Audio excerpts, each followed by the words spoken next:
quiero agradecer a Rey y a Ana por haberme invitado a dar esta charla. Quisiera comentar que la mayor parte de los temas que hemos escuchado la mañana de hoy han sido extraordinarios. Yo he aprendido mucho y lo he gozado mucho. Estoy seguro que ustedes también lo han disfrutado y aprendido. El punto de partida de todo lo que hemos escuchado hoy es tener un concepto de ética muy claro en relación a nuestros estudios de investigación. Y este es un punto que los va a llevar de regreso a sus estudios en la preparatoria y a los estudios en la secundaria y a sus primeros años en la escuela de medicina. La agenda para mi conversación es básicamente dos áreas. ¿Qué es la bioética y cuáles son los aspectos regulatorios en investigación clínica desde el punto de vista ético? Vamos a hablar primero de ética, que en el caso de la medicina es bioética. ¿Dónde están los embrios masculinos? Están en el refrigerador tomándose unas cervezas. Cuando nosotros pensamos en ética, a veces pensamos en moral. Ética y moral son dos conceptos similares, pero no son idénticos. De tal manera que cuando pensamos en ética, estamos pensando en comportamientos en circunstancias diferentes. Y cuando estamos pensando en moral, estamos pensando en aspectos personales relacionados a nuestras ideas, pero también a nuestro comportamiento. Y aquí es donde la ética y la moral se mezclan de alguna manera. Otra manera de pensar esta frontera entre ética y moral es precisamente en que la ética es una reflexión sobre la moral y en el caso de nosotros es cómo un individuo actúa desde el punto de vista profesional. Por eso es que la ética médica son aquellas guías de comportamiento que reflejan nuestra integridad moral cuando trabajamos. Obviamente una persona moral es una persona ética, están de alguna forma juntas, pero no son exactamente lo mismo. Los cuatro principios generales de la ética o de la bioética son la autonomía, la beneficencia, la no maleficencia y la justicia.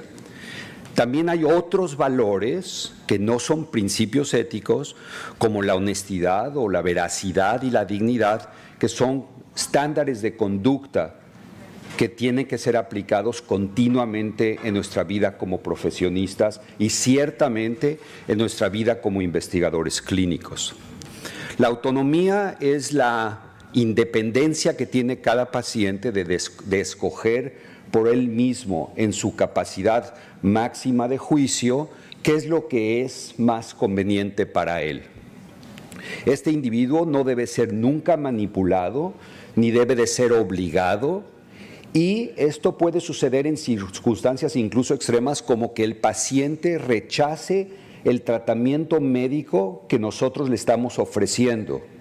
Obviamente, al rechazarlo, él tiene que vivir con las consecuencias de esa decisión. El concepto, el principio de beneficencia es que los médicos deben siempre de actuar en el mejor interés de sus pacientes, promoviendo su salud y su mejor estado general. El principio de no maleficencia es un principio que surge pre-hipocrático, no está propiamente citado en el Código Hipocrático, pero sí en algunos de los escritos hipocráticos posteriores, en donde el principio fundamental es, primero, no debemos hacer daño. Este es un concepto que debe de ser utilizado con mucho cuidado, porque no debemos en ningún caso actuar sin cuidado ante nuestros pacientes, no debemos actuar con malicia, no debemos actuar con una actitud de venganza. Él le hizo algo a mi prima, por lo tanto yo aquí lo ejecuto, o este paciente me cae mejor que este otro. o esta paciente está más guapa que esta otra, o este está más viejo y este es más joven. Por lo tanto, yo actúo aplicando mis propios gustos en relación al trato del paciente. Este concepto no debe ser aplicado y siempre tenemos que pensar que el tratamiento o la técnica que queremos aplicar tiene que ser más beneficiosa que el riesgo. Y esto es algo importante que tenemos que explicar al paciente. Y finalmente, el cuarto principio es el principio de justicia, en donde nosotros tenemos que ser justos e iguales en la aplicación y en la distribución de los recursos que tenemos para la aplicación de la salud. Estos conceptos son fundamentales, sin embargo, hay que entender que la ética se mezcla con la filosofía y que hay ciertos principios filosóficos que tienen a veces que ser aplicados sobre los principios éticos que nos ayudan a resolver problemas o dilemas éticos. Uno de esos es el principio de la universalidad. Universalidad quiere decir que aquello que es correcto o aquello que es incorrecto para una persona debe ser correcto o incorrecto para cualquier persona en cualquier lugar. Es decir, un proyecto de investigación que hacemos en México no debe ser diferente que un proyecto que hacemos en Ruanda o en Nepal o en los Estados Unidos. El principio de universalidad es el mismo y los dilemas a los que nos enfrentamos son los mismos. El segundo punto es el punto del consecuencialismo, que las consecuencias de una acción determinan si esa acción es justa o es correcta. El tercero es el concepto de deontología. Algunas acciones, por ellas mismas, son buenas o malas. No importa si al final de cuentas el resultado fue bueno. Mira, yo fui a chismearle a este cuate lo que tú hiciste, pero mira, todo resultó muy bien. No, el concepto era malo. Tú actuaste mal, aunque el efecto final haya sido bueno. Y el último es el utilitarianismo, que quiere decir que el valor de cada acción está determinada por la cantidad de bien que ésta produce. Ahora, un concepto que quiero que entiendan acá, porque es un principio rector en mi vida cotidiana, es que la ética no está necesariamente ligada a la ley. Ley y ética pueden tener elementos similares, pero no son el mismo concepto. La ética, como dijimos hace un momento, tiene que ver con esto de no vamos a hacer daño, tienes que decir la verdad, tienes que tratar a las personas con respeto. Esto es ética. Ley quiere decir, no nos demanda a nosotros que tenemos que tratar a un paciente con compasión. La ley no me dice, oye, cuando el paciente llega, háblale bonito, dale una palmada en la espalda, abrázalo. La ley me dice, a través de reglamentos y legislación, que este paciente debe recibir un tratamiento específico para la enfermedad para la cual yo estoy haciendo un diagnóstico. Mientras que en el caso de la ética nos guiamos por guías, no hay regulaciones. Por supuesto que si nosotros actuamos de forma no ética, los hospitales tienen guías muchas veces que van a castigar a ese paciente por no actuar éticamente, aunque esto no esté regulado por la ley. Ahora, puede ser que estén ustedes un poco confusos con esto y les voy a dar algunos ejemplos donde se cruzan. Uno de los aspectos importantes es el consentimiento por escrito que nosotros tenemos que aplicarle a nuestros pacientes antes de iniciar un proceso de investigación. O el paciente que decide que cuando llega un momento determinado de su vida donde está muy enfermo, va a morir y él decide que no quiere ser sometido a una terapéutica adicional en la terapia intensiva donde sea intubado o entrar a un programa de hemodiálisis. O las decisiones relacionadas a aborto o al nacimiento, o los conceptos relacionados a eutanasia. No todos los estados en los Estados Unidos aceptan la eutanasia como una metodología legalmente aceptada, o bien no todos necesariamente la aceptan desde el punto de vista ético. la privacidad y la confidencialidad. Nosotros tenemos que asegurarnos que todo lo que el paciente nos dice es muy importante. Yo siempre le he dicho a mis estudiantes que una de las ventajas más bellas de ser médico es que el paciente entra al cuarto, en los primeros minutos se da una relación cara a cara entre el paciente y el médico se siente autorizado de hacerle muchas preguntas, muchas íntimas relacionadas a su vida y al final de cuentas le pide que se desnude para que el médico lo revise. Esto es una cosa absolutamente maravillosa que la medicina tiene. Si ustedes están construyendo su casa y el médico y el arquitecto les pregunta sobre su relación sexual y luego les pide que se desnuden, lo más probable es que cambien de arquitecto, ¿sí? A lo mejor no, pero eso es lo que yo haría.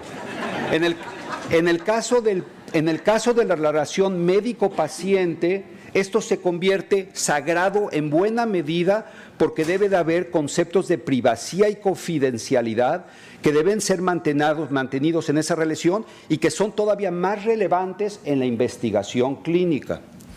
Y finalmente, el principio de justicia, por ejemplo, el acceso a los cuidados médicos. Dejemos por un lado estos aspectos, este vuelo rápido sobre la bioética.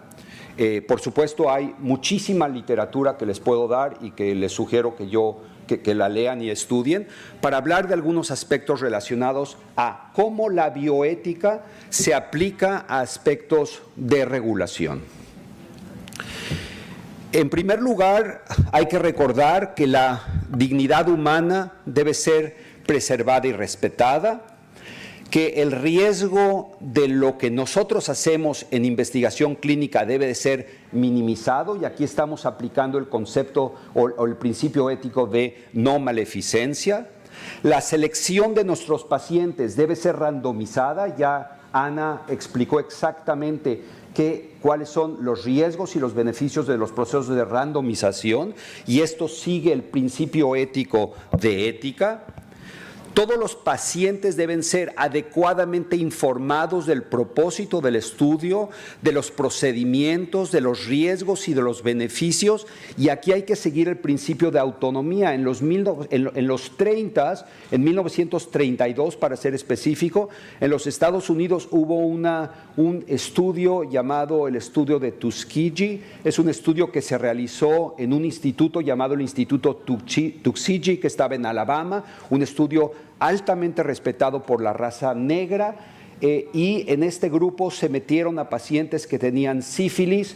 A un grupo de pacientes se les negó el tratamiento y a otros se les dio el tratamiento, pero nunca se les explicó exactamente, no había consentimiento, nunca se les explicó en qué consistía el tratamiento, nunca se les dieron los beneficios del tratamiento cuando la penicilina apareció. Y desde ahí hasta el día de hoy siguen existiendo ramificaciones de ese mal estudio, de ese estudio conducido en forma no ética y que ha creado mucha falta de confianza entre los médicos y pacientes, en este caso de la raza negra. Debe haber el principio de autonomía en cuanto a privacidad y confidencialidad. Nosotros tenemos que hacer estudios es que no veo la mitad allá. Estudios relacionados a seguridad, y finalmente tenemos que ser muy cuidadosos cuando incluimos en nuestros estudios de investigación a población que se considera vulnerable, como podrían ser niños, enfermedades embarazadas, prisioneros o personas que tienen discapacidades. Estos grupos tienen que ser considerados de manera incluso especial sobre todos los anteriores, para tratar de no romper en ningún momento los aspectos éticos de la investigación. Ustedes hemos oído a lo largo de la mañana la importancia de la randomización, de los estudios estadísticos, hemos hablado de los problemas que hay en México, pero estos conceptos son, desde mi punto de vista, la piedra angular de los procesos de selección y de planeación de un estudio de investigación. Ahora, esto no existió siempre. Cuando escuchaba la plática sobre la situación de México, escuchaba toda la problemática que existe en México. En Estados Unidos esta problemática también existía en un momento determinado y lentamente se ha ido mejorando y cambiando a lo largo del tiempo. Pero no es que estos problemas de repente se resolvieron y aparecieron de la nada. Les presento aquí algunos de los conceptos éticos que han cambiado a lo largo del tiempo. Quizá el principal, el primero, es el Código Hipocrático. Muchos de ustedes todavía hicieron el juramento hipocrático. Si ustedes recuerdan, el juramento hipocrático es un juramento a los dioses griegos. Se habla de los dioses griegos. Nadie sabe bien si Hipócrates fue el que hizo este juramento. Algunos piensan que lo escribió Pitágoras, pero en cualquier caso el juramento hipocrático habla sobre la manera como el médico debe de comportarse. El juramento hipocrático obviamente no tenía ningún aspecto legal y estos problemas desde el punto de vista ético avanzan hasta que llega la Segunda Guerra Mundial. Posterior a la Segunda Guerra Mundial se hacen los famosos juicios de Nuremberg. En los juicios de Nuremberg la mayor parte de los líderes del partido nazi son analizados y son juzgados. Como resultado de los juicios de Nuremberg, muchas de estas personas son ejecutadas, algunos se asesinan, se suicidan. Pero también hay juicios muy importantes en Nuremberg a los médicos. En la Segunda Guerra Mundial se hicieron atrocidades terribles, terribles. Los jueces que defendieron a muchos de los médicos nazis dijeron que muchas de esas atrocidades no eran en realidad atrocidades, porque no había ningún código ético establecido que permitiera asegurar o definir que no se estaban cometiendo esas atrocidades médicas. De todos los médicos que fueron juzgados, solamente 3 fueron juzgados condenados y 7 fueron liberados. Y esto es terrible porque no había un marco de referencia de cómo hacer el análisis. En Nuremberg se crea un código y este código es el primer código que analiza esto. Después viene la Declaración de Helsinki y otras que voy a mencionar a continuación. Esta es una reproducción del Código Hipocrático que, como decía ya antes, es una forma de juramento a los dioses de cómo aplicar ciertos estándares médicos. Obviamente el juramento hipocrático se ha llevado a este extremo, en donde este cazador está pidiéndole al hipopótamo que jure por Hipócrates para que no lo mate. El Código de Nuremberg, como decía yo antes, fue el primer documento en el mundo que establece cuáles son los derechos de los seres humanos en cuanto a experimentación médica. Esto se realizó al término de la Segunda Guerra Mundial, entre 1946 y agosto de 1947, y el Código de Nuremberg tiene 10 puntos regulatorios, de los cuales no voy a mencionar, pero les voy a recomendar que los lean, porque desde el Código de Nuremberg en adelante se establecen la mayor parte de los códigos éticos que regulan la investigación científica desde entonces.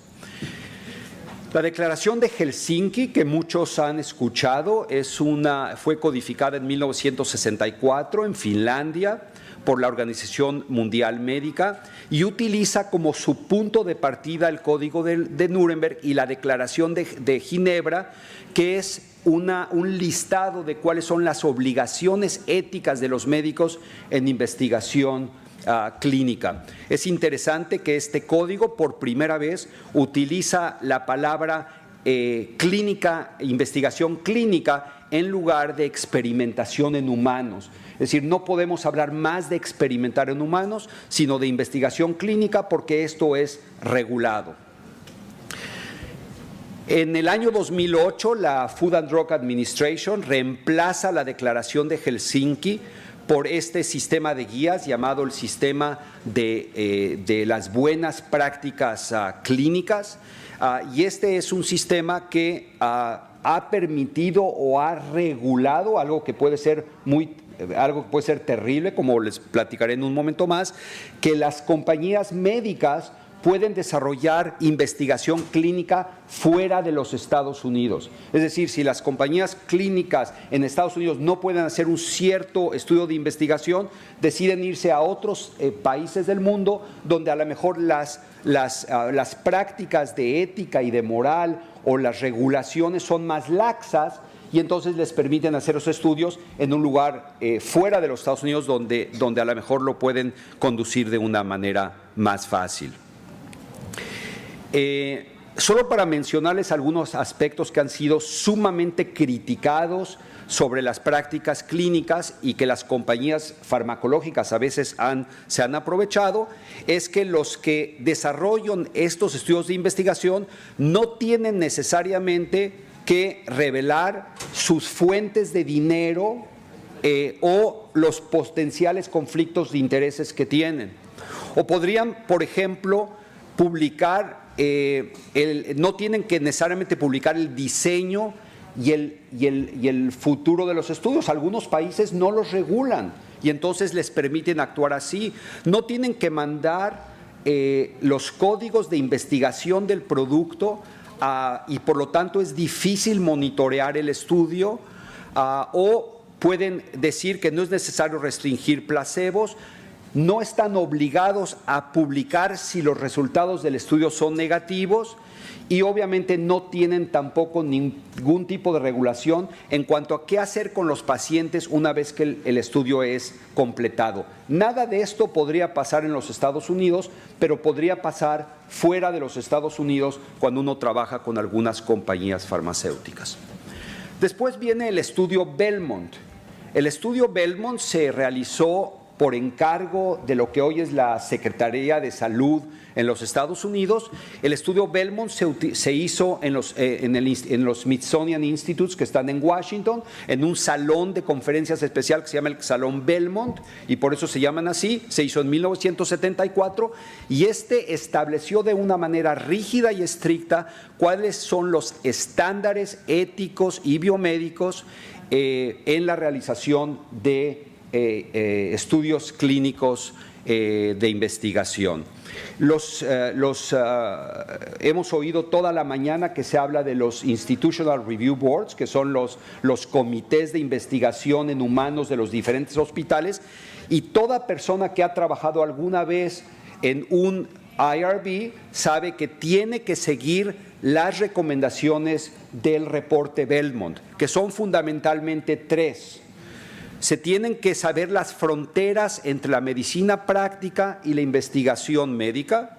Se tiene que partir de bases éticas y de principios médicos en la investigación y en la aplicación, y cómo se tienen que aplicar estos principios. Ustedes pueden pensar que otra vez esto empezó solo ayer. En la investigación para preparar este trabajo me encontré con un documento que decidí copiar y traerlo. Hasta 1964, en los Estados Unidos no había IRBs, no había boards institucionales de aprobación de investigación. Y por lo tanto se hicieron en los Estados Unidos muchos estudios que son altamente criticables, y les voy a leer algunos de los que se hicieron. En 1932, un médico del Instituto Rockefeller decidió estudiar en Puerto Rico a ciudadanos puertorriqueños a los cuales les inyectó células cancerosas. 13 de los pacientes murieron.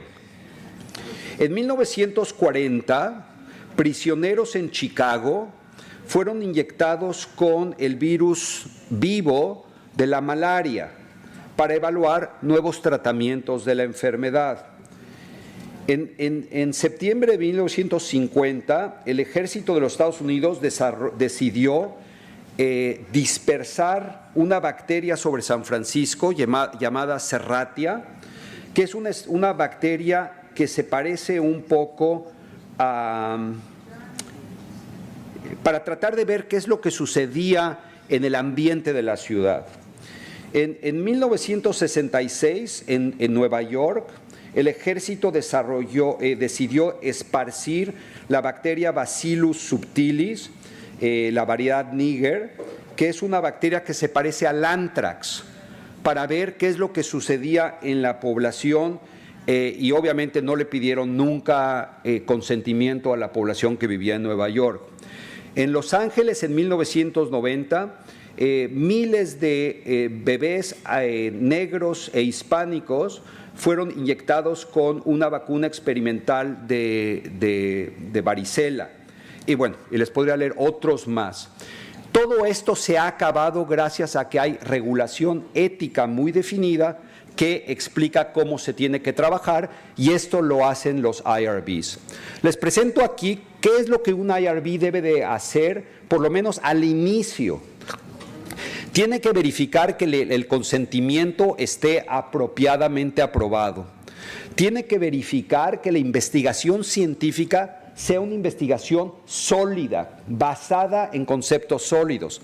Tiene que ver que el beneficio y riesgo contra el paciente sean a favor del participante tanto como esto sea científicamente válido. Tienen que limitar en la selección de los pacientes sesgos. Esta persona no la vamos a tomar porque tiene ciertas características. Y tiene que haber conceptos de privacidad y confidencialidad.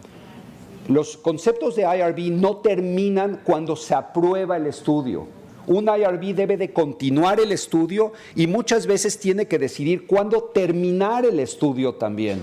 No solo cuándo se inicia, cómo se sigue, sino cuándo se termina. Y aquí les estoy presentando algunas de las características de por qué un IRB decide suspender un tratamiento de investigación. La investigación ética, la investigación clínica es claramente muy importante. Sin embargo, a lo largo de la historia ha tenido una cara triste. No ha tenido el futuro ni los beneficios que uno podría pensar de ella. Sin embargo, gracias a la investigación clínica, hoy día la sobrevida en los Estados Unidos en el siglo XXI es 77 años, cuando hace solamente unos años era 50 años de edad. La investigación científica es evidentemente muy importante. Sin embargo, si nosotros lo que queremos ver una cara un poco más sonriente, tenemos que claramente fijarnos en que la investigación que nosotros diseñemos esté formada o generada por principios de ética y moral muy claros en sus proyectos de investigación. Muchas gracias.